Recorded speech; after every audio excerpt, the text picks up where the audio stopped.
আজ কিন্তু শ্রাবণের দ্বিতীয় সোমবার। তো হ্যালো এভরিওয়ান, তোমরা সব কেমন আছো? আমি অনেক ভালো আছি, তার মধ্যেও কিন্তু অনেকটাই আমি খারাপ আছি।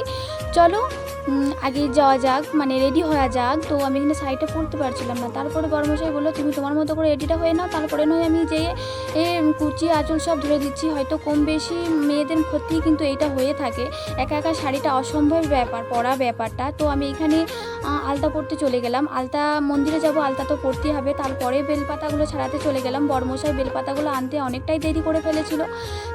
তারপরে কিন্তু আমি আমার মহাদেবকে প্রথমে পুজোটা দিয়ে দিলাম, কারণ বাড়ির মহাদেবকে প্রথমে পুজোটা দিয়ে তারপরে যাব মন্দিরে। তো মহাদেবকে আমি একটাই কথা বলতে চাই, তুমি সবাইকে ভালো রেখো, সবাইকে সুস্থ রেখো, সবার মনের আশা মানে পূর্ণ করো। তো তারপরে আমি সরঞ্জাম সব কিছু করে দিলাম মন্দিরে যাওয়ার জন্য। আর আজকে বাচ্চাকে নিয়ে নিই, কারণ বাচ্চার শরীরটা ভালো নেই, মানে একটু ভালো নেই, তার জন্য আমি আমার মনটাকেও ঠিক একটু বসাতে পারছি না।